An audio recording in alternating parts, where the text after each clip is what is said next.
Every club. Every day. The Global Sports Podcast Network. Welcome back to the Daily Palace podcast, brought to you by the Global Sports Podcast Network. I'm Joe Lodge, coming to you stuck in a holding pattern, trapped between fear of failure and fear of hubris, condemned to comfortable, shapeless mediocrity for time immemorial. With me today is Wale Bakari. How are you doing, mate? I'm all right, Joe. Great to see you. How are you? Very well, very well. Great to see you too, mate. Those words about mediocrity were remarkably not originally written to describe me. Rather, it was a description of Crystal Palace written by the Eyes sports reporter George Sims after the Eagles' 2-1 home defeat by Brentford. He also asked, why do Palace actually exist and who is us all for? All questions which I feel are a bit rich coming from the Eye. But we'll be reacting to that game today. Was it as bad as all that, Wale? What went wrong?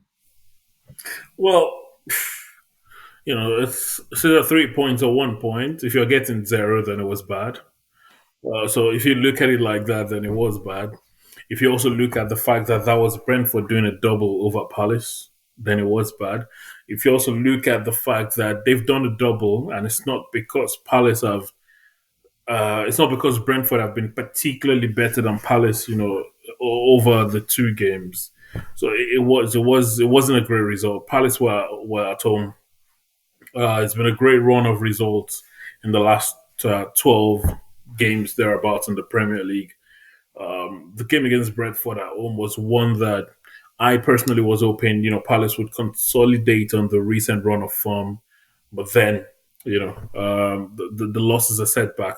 And unfortunately, there are teams who lose a game and it's quite easy for their fans to say to themselves, that's a bleep, that's a setback, we'll get the next one. Palace isn't that sort of team. I'm sure there's a lot of Palace fans now who are, scratching their head and thinking, things are just, I know. All of a sudden, you're not feeling very confident again as a Palace fan, and it wasn't a great result. It wasn't an entirely poor performance, but it wasn't also a great performance. It's something we've said a lot of times, this season. We've said it over and over.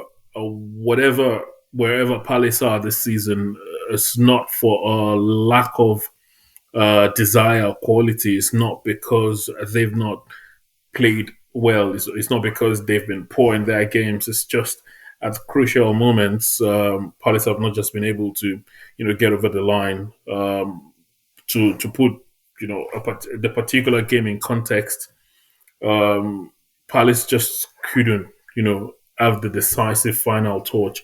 The final pass just wasn't great. Decision making wasn't great. Eze decided to shoot at some times when maybe he shouldn't. A couple of other players passed at some times maybe they shouldn't. Lacroix, of course, dangled the leg when he shouldn't. So yeah, it's just those decisions. It's just that bit of decision making that wasn't there against Brentford. Brentford maybe edged it a bit. They were the better side, and it's particularly painful because this is a Brentford side. For all their brilliance this season, it's been at the GTEC Stadium away from home. They've been shambolic, just like every other team. If their form away from home is anything to go by, they will be, struggling for relegation. But they've come to sell us, and they've gotten a win that was relatively straightforward. They never really got threatened per se. It did look at some point like they were the more likely to score. They got the goal. You expected Palace to come out and maybe put Brentford, just have them defending, but Brentford still kept creating chances and they got that second goal. Then Palace came out and got what turned out to be a consolation goal. But the fact that it was, debut goal for Romain, but it wasn't really a great time. It wasn't really a great result considering, the results that Palace have been having the last couple of weeks. Yeah, I think that about sums it up. Well, as you say, it is disappointing particularly given Brentford's pretty terrible away form all season. I think we all thought it was a good chance for another 3 points for Crystal Palace.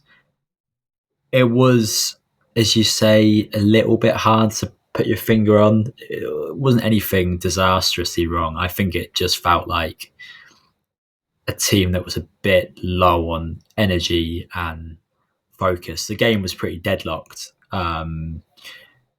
really up until that Brentford penalty. I don't remember either side creating any great chances, and then Palace, from what should have been fairly easy to defend position in the box, got themselves in the right mess where Gaze kind of booted the ball at Hughes' face. Hughes has then maybe handballed it and got away with it, and then Lacroix, has dangled his leg out and conceded a bit of a sloppy penalty. So it wasn't. Yeah, it was mainly a lack of sharpness. I think the game was a little bit. It was a lot more turgid than we expected. I remember confidently kind of predicting, "Oh yeah, there'll be goals for both teams," which there were, but with a sense of anticipation that this could be quite open, quite transitional, and I don't know if it was an eagerness from both teams to survive the rain that meant they played a bit more cautiously or something, took a few less risks, but it was really quite a cagey game of football from start to finish. Maybe it's that Brentford are playing a bit less gung-ho away from home, trying to pick up more points there. I don't know. But it was surprisingly turgid and probably a story of Brentford being better in the decisive moments in either box, really. But yeah, I mean, were there any bright sparks for Palace for you, Wale? Did anyone play particularly well? Or do you want to single anyone out? As I always like to give you the opportunity, would you like to single anyone out for criticism, abuse on this platform? Well, it's difficult to. It's difficult, as you said. It was the performance just lacked energy. A lot of players seemed non-existent. Ismail Assar for a large part of the game. Uh, in fact, there was a point I thought he had been substituted, and then he was complaining to the ref about a foul, and I thought, "Oh, you're still on," because that was out. Absolutely was, at some point. A couple of other players didn't do too well for themselves. Tyrick Mitchell was back to what it felt like at the start of the season, where it felt a bit tired, where we started raising questions about whether there was a need for, a competition in that right wing back position. It just wasn't at the level that he's been, in the last couple of weeks in that game. Same could be said for Willie Hughes. Same could be said for the entire defense line. Um, it's about the very best defenders. They will concede goals, yeah, but they will make important decisions at very critical times, in a game. It's all right if you concede the odd goal when your team is 4 goal up or you're 2-0 up and then you concede a goal.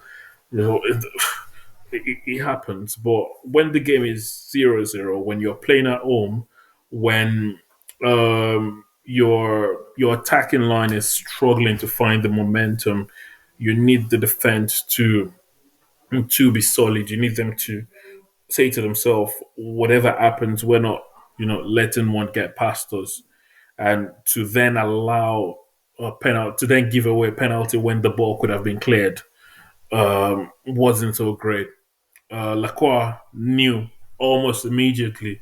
It's wonderful how players can throw two hands up just right after fouling someone, but he did exactly that. But he knew that he was in trouble because um, the it was beaten to the ball apparently by the Brentford player, and the entire defense line just didn't have a great game. For me, there were so many sloppy passes out of the back. There were, a number of times when decision making just wasn't at the level that it should be. Palace just didn't perform like a team that was at home. Brentford, as I've said, have not been great, away from home, and to come to Selhurst and have a relatively easy game isn't something I'm sure even they did not expect. Yes, the last couple of minutes, maybe. See, even after Romain got the consolation goal, could you say Palace applied enough pressure on Brentford afterwards? No. In fact, the last action of the game was a wayward ball into the box by Mariah Carey that was picked up by Flecken, and the referee blew his final whistle, and it just summed up, the entire afternoon. Passes not being released when they should have been, and just poor decisions here and there, and the entire back line for me didn't have a great game. It's difficult to say, oh, someone did play well. Maybe Eze, maybe, but then he did the easy things, got the ball, drove past players, but the decisive things never really did well. He did have one or two tame attempts at goal when I personally feel maybe he shouldn't have shot at goal, but then players like Eze get to do that.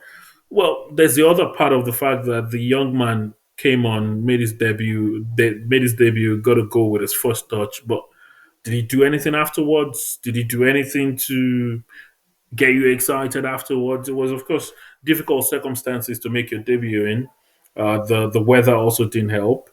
There were 2 goals down, but he got the goal. Maybe just to be nice, say maybe that was some bright spark. But as I said, it's difficult to pick out anything really from a game where you really should be getting something out of. And Brentford have left Sellers with 3 points.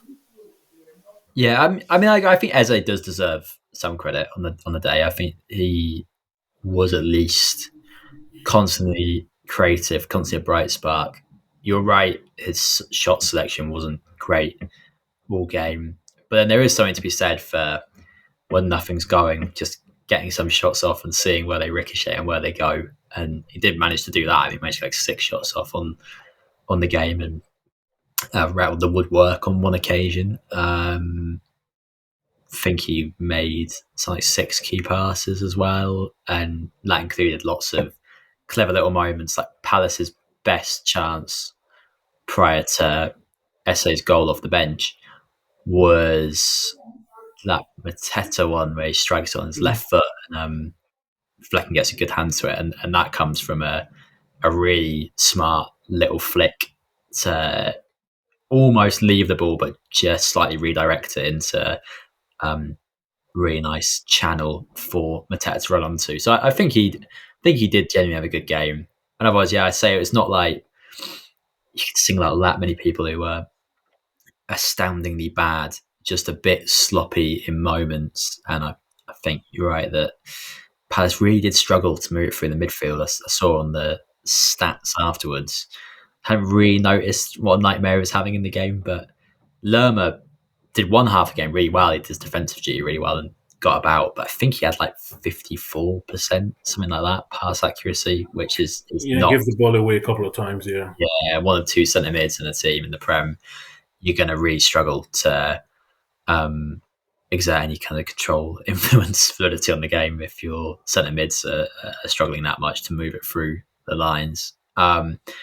But speaking of moving through the segments, we'll have a little pause there for a word from our sponsor and then pick back up our discussion of the game.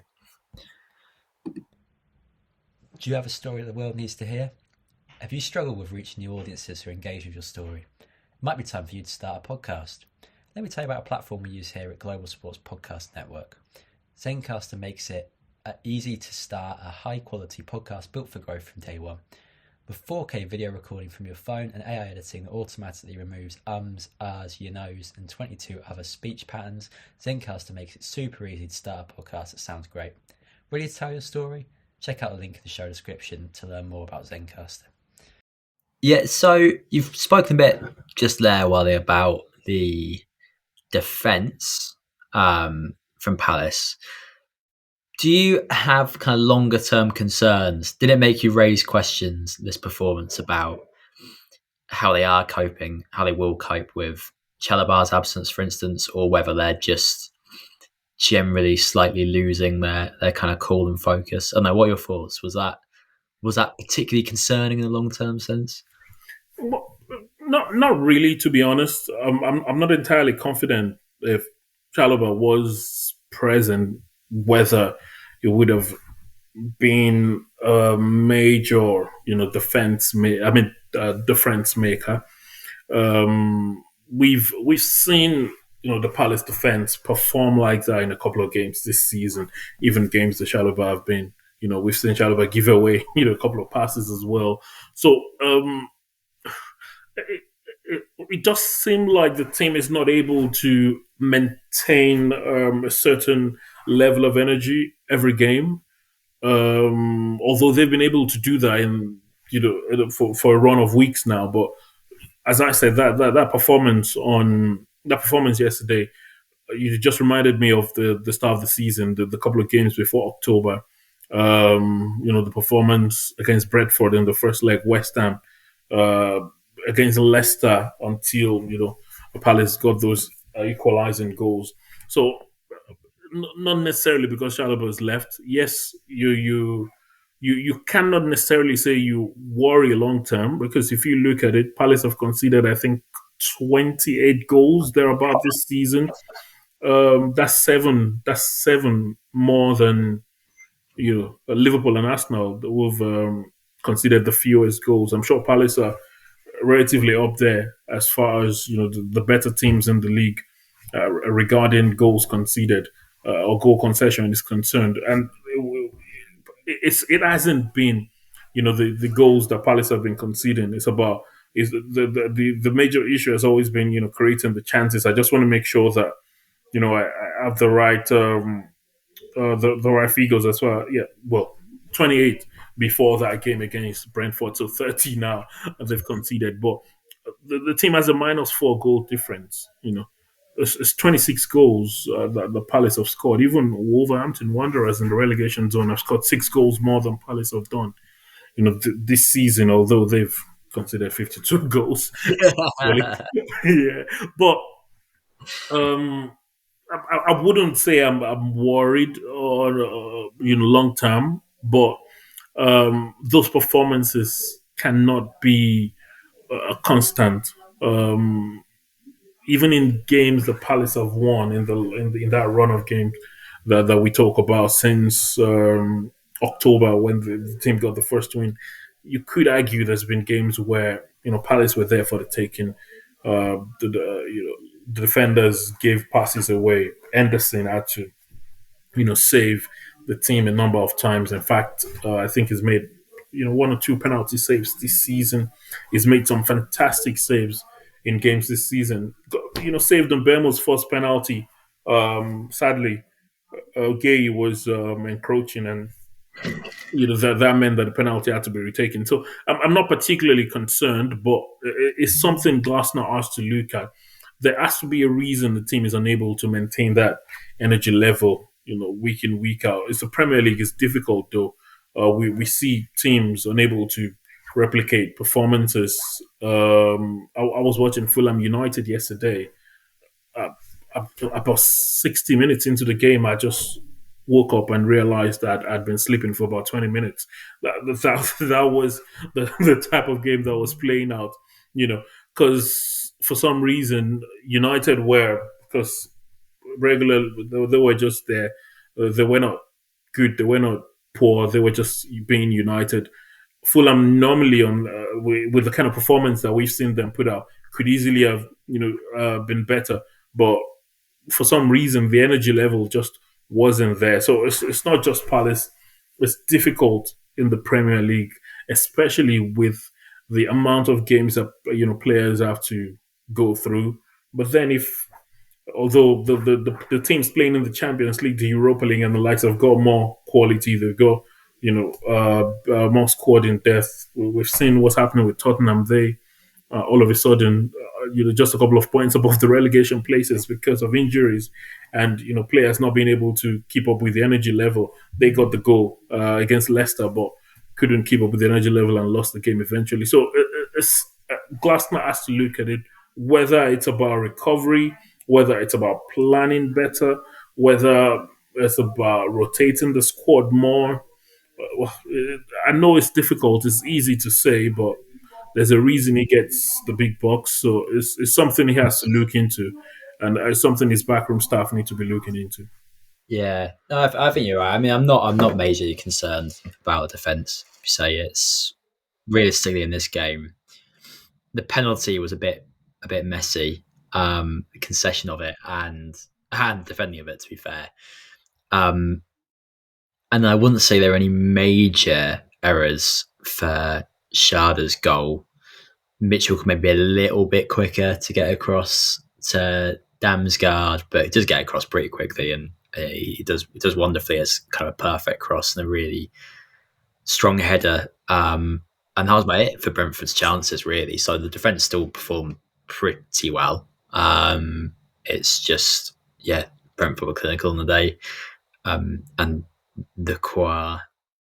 that penalty concession, I think, was a bit silly, but also you almost have to be thankful for his tendency to do the occasional thing like that. Because if it weren't for the odd lapse of concentration, like he should be playing for Real Madrid or something. So it's good.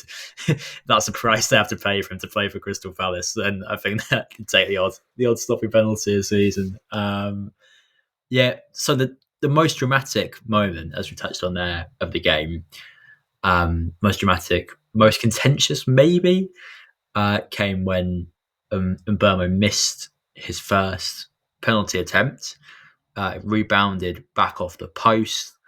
Lengehi came in really quickly to clear the ball before Mbeumo could strike the rebound, which led to a VAR review where the penalty was retaken because Gay had been encroaching. Big bad bold Brian then buried the retake, and some Palace fans were unhappy about the decision in the stadium. Should they have been? Well, it's straightforward. He was in the D. He encroached. If someone else had got into the ball ahead of Mbeumo, it wouldn't have been an issue. But he got ahead of the ball. It's just a situation of a player's offside is interfering with play. If he is, then it's offside. If he's not, then it's not offside. If someone else has got the goal, so that's the simple explanation. And you can't even go on to say, oh, maybe you should have known better, because if he wasn't where he was, maybe he wouldn't, have made that clearance anyway. It's just he didn't actually have to make the clearance. There, it turns out. My first response was, okay, he's done absolutely brilliantly there. yeah.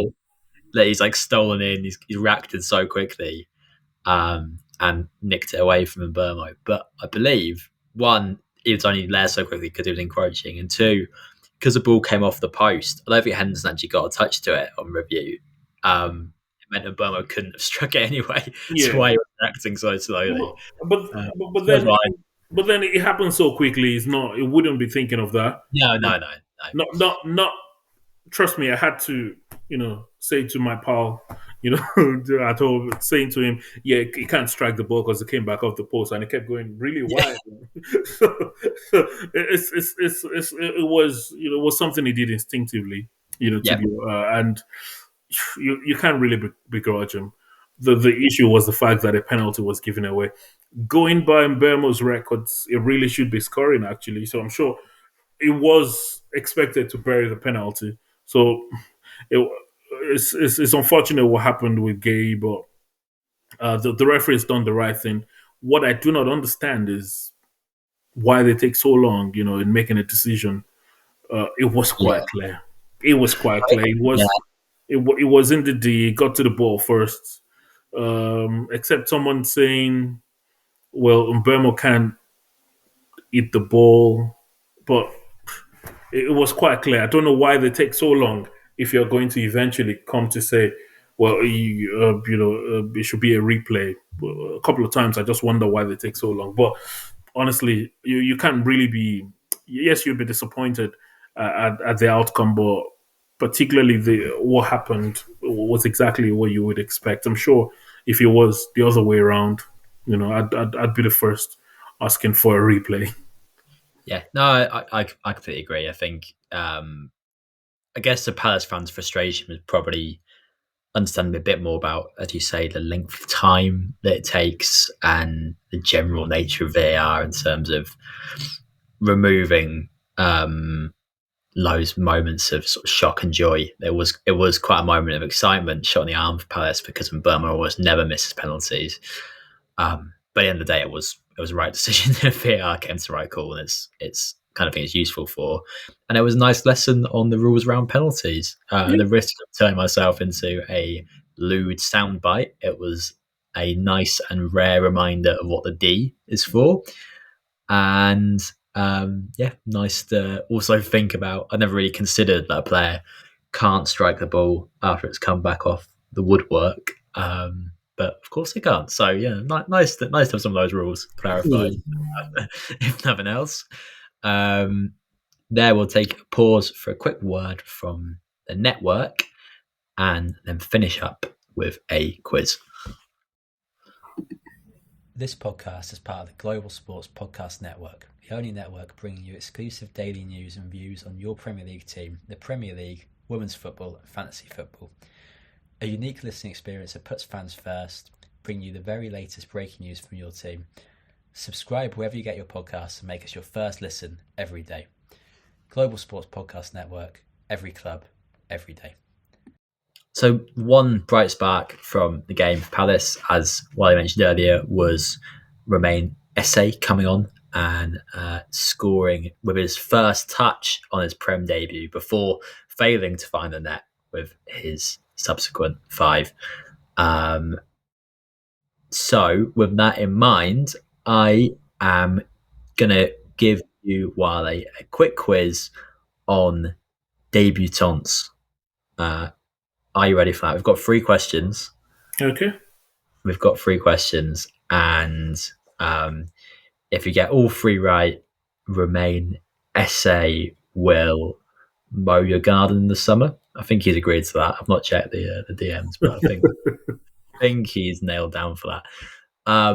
So, first question, is about the king of the debut, Jermaine Defoe. He scored on his original debut for 6 of the 7 clubs he played for, not counting second debuts, which he had a fair few of. He played for 7 clubs, scored on his debuts for 6 of them. Which of the clubs that he played for did he not score on his debut for? If it's helpful, the list of clubs that he played for were Bournemouth, West Ham, Spurs, Portsmouth, Toronto, Sunderland, and Rangers. So one of them he didn't score on his debut for. Rangers? I'm afraid that's wrong, Wale. It was Sunderland. I can't remember when he made his Sunderland debut, but I know he scored. I could think about these other teams, and I can think, yeah, I know he did. He definitely scored when he went to the US on his debut. So anyway, I'm not sure when his Sunderland debut. It was. He'd just come back. I want to say it must have been mid 2010s sometime. Yeah. 2015. He'd just come back after being catfished by Drake, hadn't he? For and then decided actually life was better back in the Prem in Sunderland. Ready for your second question, Will? Let's go. Federico Macheda's fame peaked in 2008, much like beloved institutions like AIG and Goldman Sachs, after scoring a dramatic late winner against Aston Villa on his debut for Man United. Which of these clubs did he not go on to play for? Was it QPR, Doncaster Rovers, Burton Albion, Panathinaikos, or Apoel? Which of those did he not go on to play for? Has to be one of. What was the second option again? Doncaster Rovers. And what was the option after Doncaster? Burton Albion. Burton Albion. It's a Burton Albion. That is correct. He never played for Burton Albion. Never played for the Brewers. But there's still time. He's 33 and he's still playing out in. I remember him well because that season, I think it was that season was the season Liverpool were going for the league. And then he got that goal against Aston Villa. And I think he scored a winner again the next game after the Aston Villa game. Oh, man. At that time, I just thought there was something about Fergie. Like, how is it? It was a terrible season for Liverpool. I remember that. Yeah, it was bizarre. Like, he managed to get 2 moments of genius out of a player to go on to have 15 years. And it just did nothing else in his career. Nothing. Yeah. Well, it will be remembered, and I'm sure he'd take that.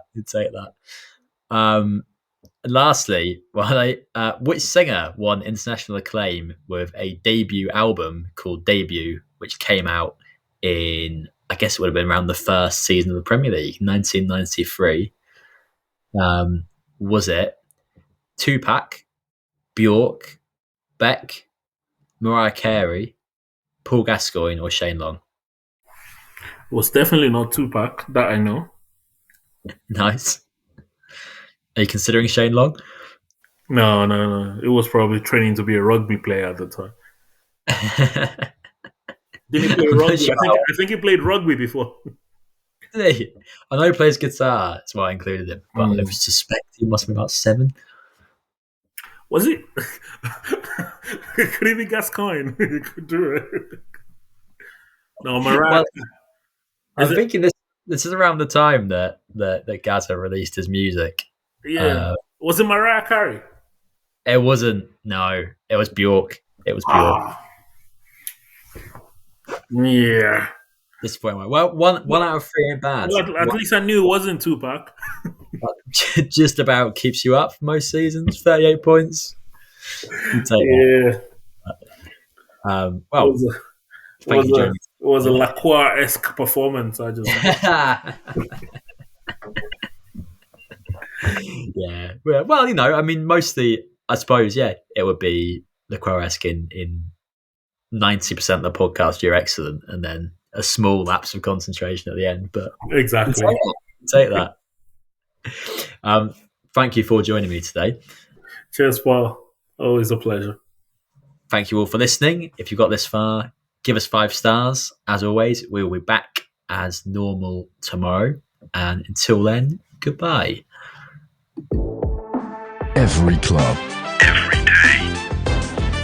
The Global Sports Podcast Network.